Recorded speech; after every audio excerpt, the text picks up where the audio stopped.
variety of different religious organizations, and the people who try to tell you that there is only a single voice for the Jewish communities, plural, are misleading you, and they are using it in a dangerous and damaging way, which I'll explain in a moment. So I want to also say that we've also been deeply moved by the widespread expressions of sympathy and solidarity we've received from our comrades and friends across the country, but particularly in the Palestine solidarity movement. And particularly here on these marches, here in Manchester, in which we've walked together, Jews, Muslims, use your discernment, use logic, rational thinking. You're just in denial. They're fucking terrorists. Stop swearing, I'm going to lock you, mate. I'm not going to warn you again. Stop swearing at my colleagues, alright? Stop swearing or you're going to get locked up. Well, just ask me nicely. I don't need to ask you nicely. You're swearing at my colleagues. Stop swearing. You don't pay my wages at all. Stop swearing or you're getting... I'm not talking to you, I'm talking to you. Stop swearing at him, mate. I've not sworn once. You're pushing him and shoving him. Ask me nicely. Touch me. I'm not touching you. You just touched him. I'm touching you about the same amount as swearing at him. Don't touch him. Stop swearing or you're getting locked up. You told him to stop promoting the rest of us. What does everyone prefer? A couple of swear words or outright terrorism being peddled in our streets by foreigners and communists? We share it. So each individual is precious, unique. And as Norma said, the children's names will be read out today. So many names, so many hours. It's almost inconceivable. And the pain and the loss of each unique human being. But there's an additional horror in Gaza, as we know. Because apart from the loss of each unique human being, this is a genocide. And I mean that as a lawyer, in the terms set out in the Genocide Convention of 1948, acknowledged by all the world's leading experts and scholars in genocide, although still cynically, officially denied by Starmer and our politicians. He can't acknowledge it. Why not? Because once they say they recognise it's a genocide, the legal requirements kick in, and he has to do something. He'll have to start banning the export of arms entirely. They're still sending F-35 He'll have to stop all the trade deals and the diplomatic cover. So he's not going to admit it. And of course, it's clear that this is an attempt to destroy the Palestinian people in whole or in part. Those are the words from the convention. So Starmer and his team have been spreading the lie that our marches are a threat to Jewish people in the UK. As always, they try to confuse the terms Jews, Israelis, and Zionists. These are utterly different categories. And anybody who sits down to think about it will see how much harm is caused by that kind of deliberate confusion.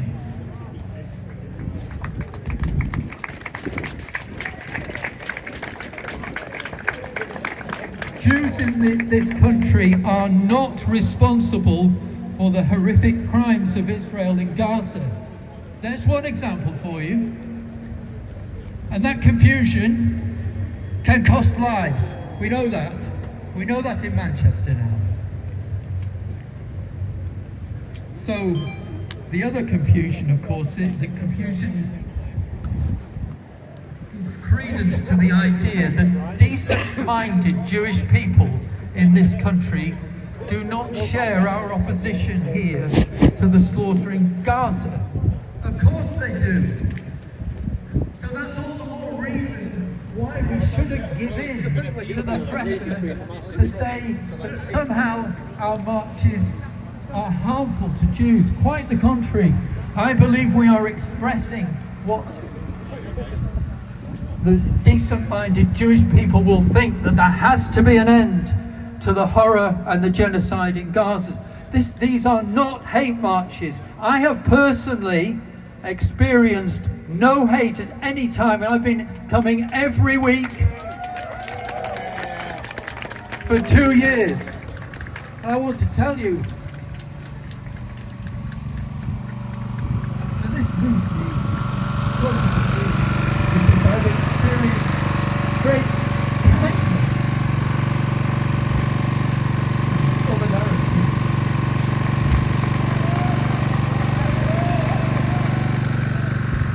And love. That's the truth of it. The propaganda that we are gathered in hate, that comes from many. It comes from Home Secretary Shabana Mahmood. She tells us, yes, shame on her. She tells us, stay home today, and she uses the words, imagine you've lost a loved one.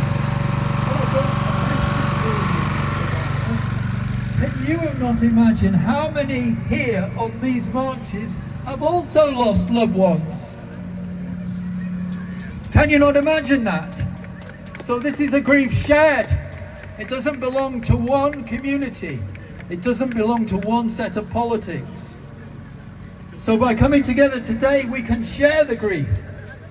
The grief which cuts across religion, it cuts across ethnicity. It hurts every one of us. She tries to cast the slur that this is somehow un-British, a very dark phrase, as though we place ourselves outside the shared communities of this country. Our answer is that the best traditions here are those of solidarity and love. And we're in Manchester, you know, and 200 years ago, not far up the road at St. Peter's Field, 60,000 people were also told to stay home. They peacefully assembled up the road and demanded bread, the vote, and justice. Well, we're also calling today for justice for Palestine, as well as an end to the bombing. So our message is, we will not be divided. And Sama's another one. He's saying we should stay home, and the words he uses, to recognise and respect the grief of British Jews. There he goes again. I am a British Jew. My comrades here in our group, are British Jews. And we are here precisely to mourn our loss. You're of the synagogue of Satan! With our Palestinian brothers and sisters and their supporters here. The word of God is forever! And I want to say, as Jewish people, we are bound to have a particular sensitivity to the horrors of pogroms and genocide. So we will not be divided. And another one is the chief rabbi, Rabbi Mervis. He says, stay home, claiming we are spouting hate, claiming that we've been spouting hate for 2 years. It's just not true. But let me take him on in detail, because he won't listen. But fair-minded people will do. Fair-minded people will listen. He says that when we talk about globalize the Intifada, that that's somehow a threat to Jewish people. The words mean an uprising to draw global support for Palestinian resistance to an unlawful occupation. That's not my opinion. The unlawful occupation is the opinion of the highest court in the world.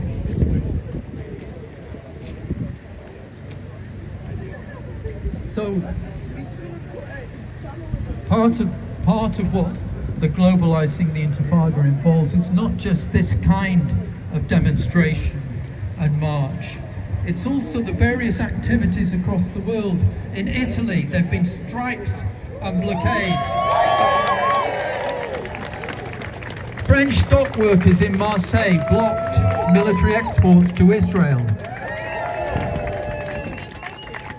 And around the world, and this is what it means, Rabbi Mervis, it means putting pressure on the governments around the world to try to support Palestine and to stop the genocide. Surely you can't object to that. saving of life. He talks about the river to the sea. He says it's anti-Semitic. Interestingly, it's a phrase also used by Benjamin Netanyahu, but we'll pass over that. I want to say, because we're not just talking to ourselves, we're talking to the wider communities, fair-minded people in Manchester, and they may be confused by some of these phrases. But what we're talking about is that so many in the Palestine movement have a vision of a united single state with equal rights and respect for all religions and ethnicities, including Jews. It's not an annihilationist idea at all. It's a vision of the future. And you may say, well, how realistic is that? But look at Northern Ireland and Ireland, and things are moving. And Irish nationalists have a vision of a united Ireland. That's not annihilationist. So whatever the motivation of the perpetrator of the terrible attack on the synagogue in Heaton Park, and it seems from the information released today that this may have been connected to online hatred. And we know, of course, that racism, anti-Semitism and Islamophobia are extremely serious threats. But I want to say this. On these marches, I am confident that such a kind of lone wolf spouting hate would have been challenged.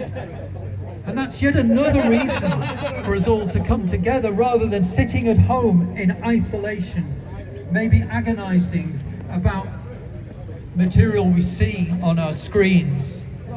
By coming together here, we can gain the wisdom of our community, and we can reason with and stop the kind of hatred that it appears that this person was seduced by. So, of course, I want to say we all recognize and condemn the increasing anti-Semitic conspiracy theories on social media. But I want to add to that there's been dogmatic phrases and speeches of far too many mainstream politicians, huge hypocrisy, claiming to be anti-racist and yet sending a message about migrants and foreigners. I want to just come to the end in a moment. I want to say something about Israel. And Israel, of course, is totally dependent on the support of its Western allies, particularly the US. And if Trump tells them to stop, please God, they'll stop. He hasn't done until today. And Israel routinely exploits anti-Semitism in order to create fear. And it helps it to sustain its occupation, its unlawful occupation, and its actions in Gaza, its genocidal actions. And I want to point you to the words and actions of Netanyahu and the Israeli state when they claim to act on behalf and to represent all Jews worldwide. They are placing Jews everywhere. They are placing Jews everywhere at increasing risk of violence. It goes back to that confusion about Jews, Israelis, and Zionists. Don't let them confuse you. So, we will not rest, we will not abandon the streets until we see an end to this genocide, until Palestine is free.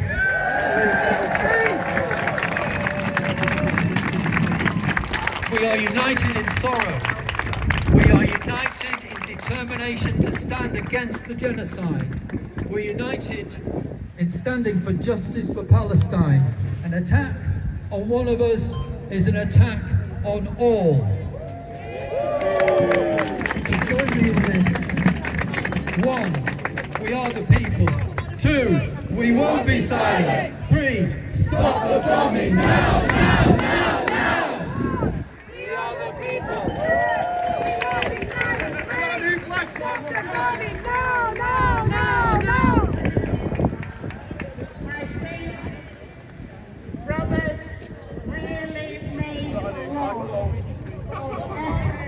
to make sure that people listened and understood exactly what we were talking about. That we all life is important to us. We do value all life, and the solidarity is amazing. I just am so proud that Robert is one of my comrades. We're growing old together, we'll continue to be here, and thank you. So,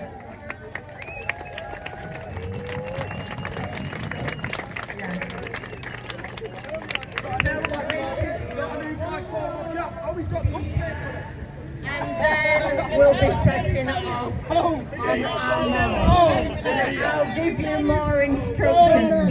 But carry on making sure that you do not talk to the press and you do not get involved with any agitation.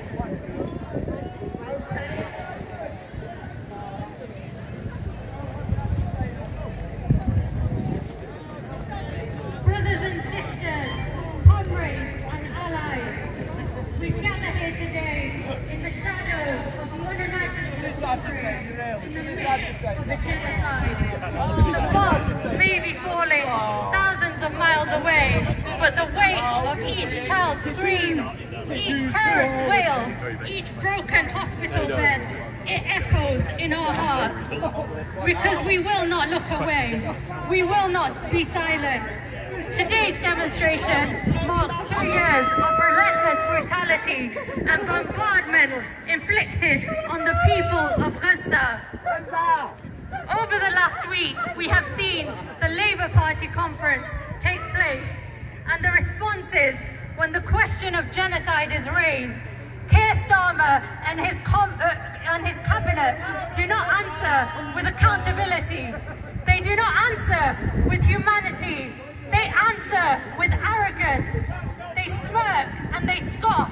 They dismiss.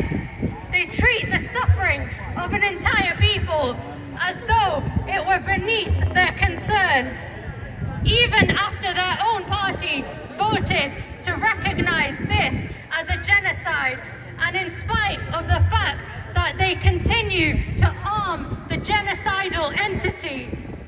This is not leadership, it is complicity, it is cowardice. History will not forgive and it will not forget. Also this week, beyond the United Kingdom, we see the same pattern of hypocrisy. We hear Trump's so-called proposal, a proposal that demands the resistance disarm, that Palestinians lay down their weapons, kneel and wait to be colonized, starved and slaughtered. Not a word of real pressure on the Zionist state, not a word of accountability. Only the expectation of submission from the Palestinians and the proposal for them to be led by the butcher of Baghdad, Tony Blair, who should be in The Hague for his war crimes.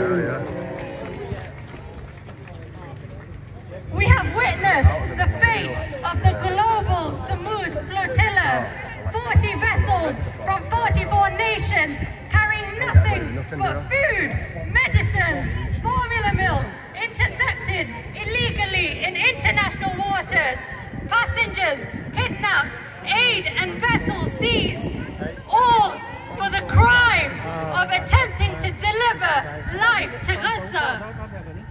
They are treated as terrorists, and yet no repercussions, no sanctions, no punishment for the rogue state that has committed this act of piracy. And all while Gaza burns day and night, for 2 years the bombs have fallen, incubators blown apart, children ripped limb from limb, pulled from under the rubble. We have seen a beheaded mother's child be pulled from the safety of her womb and survive. We have seen medics forced into impossible choices, hospitals and ambulances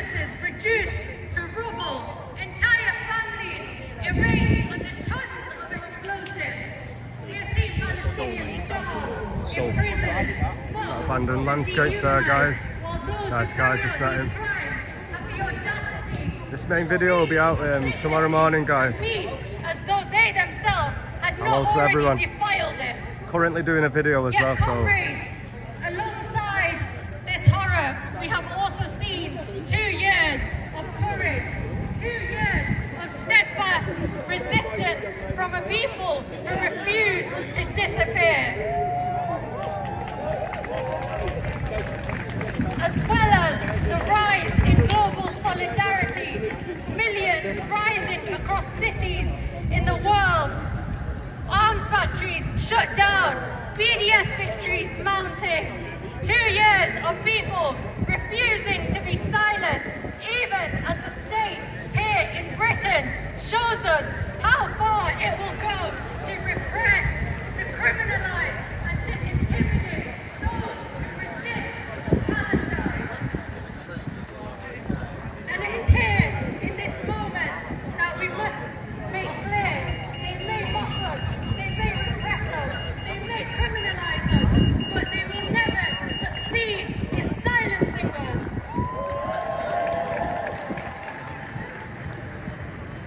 There is one story that has deeply impacted me over the last few weeks, and I'd like to share it with you today. Let me tell you about baby Zaina.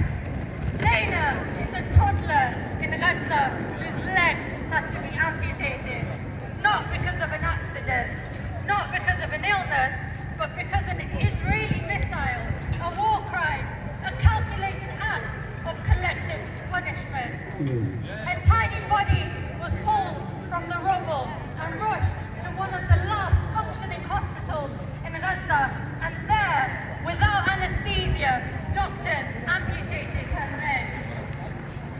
Can you even imagine what this means?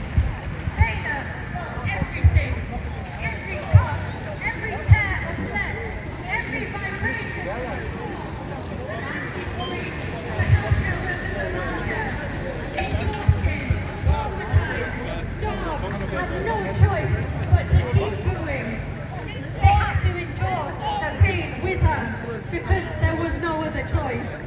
Because the Zionist regime has bombed nearly every hospital. Because Israel has used its power to deliberately dismantle healthcare infrastructure, not as a side effect, but as a colonial tool of domination. They are trying not to kill just bodies, but hope.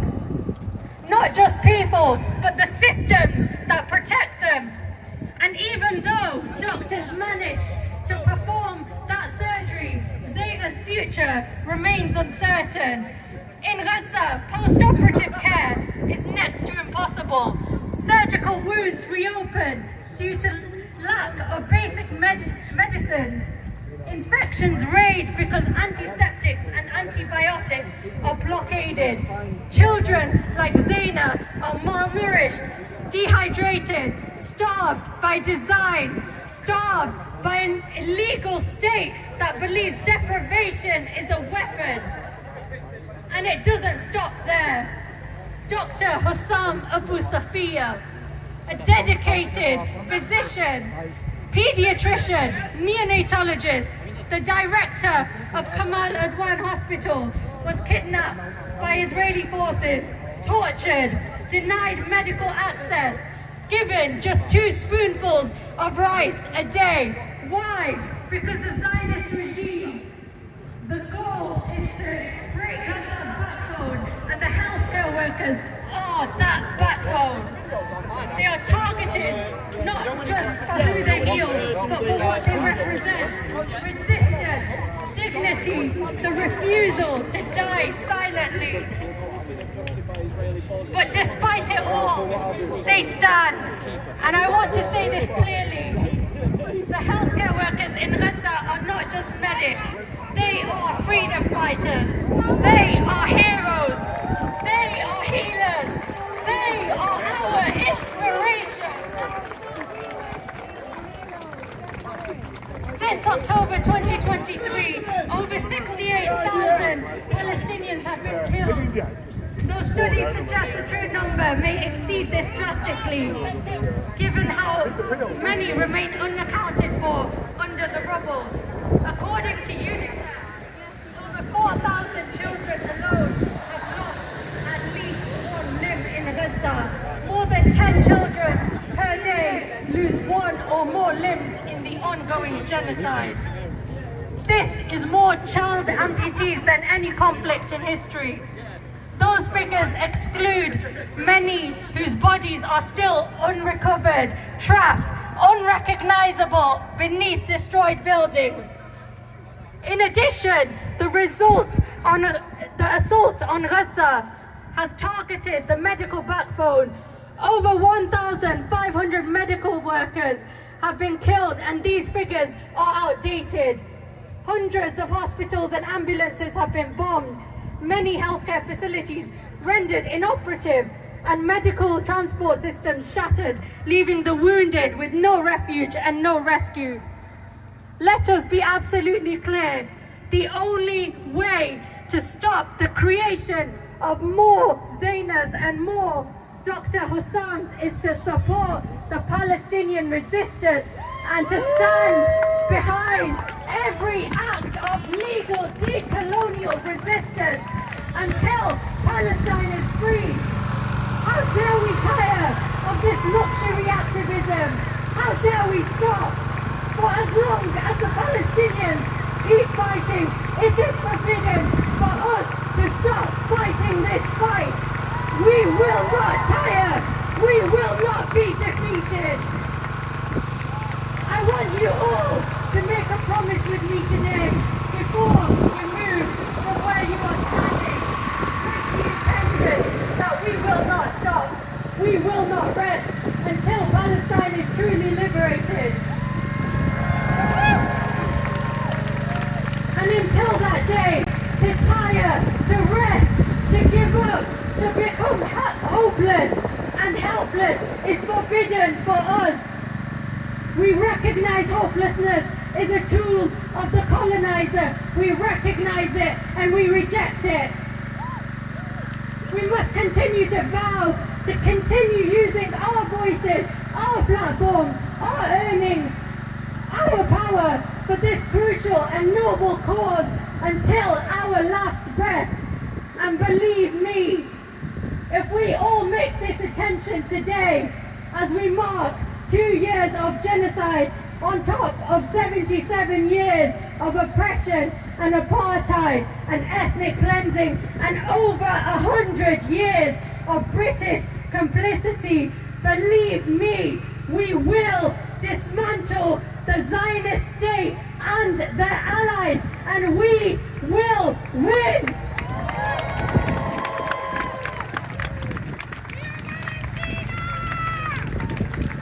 Thank you. Thank you. I think all the speeches have been moving, have been about saving life, valuing life, and that is what we're about. Now we'll be setting off marching on next Saturday is a national march, and that needs to be as big as possible. There'll be coaches going from Manchester, and people need to be down there, mostly because the police in London don't seem to learn from the police here that actually we are about peace and justice. We're not about I'm just reading in this, the coaches will be going through this. Get your from here. I'm west. In Manchester,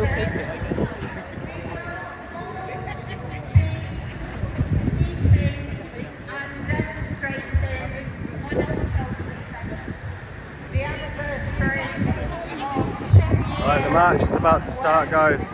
I'm going to leave this live here. The full video will be out in the morning, 7:30 Sunday. Thanks for watching, guys. See you soon. soon.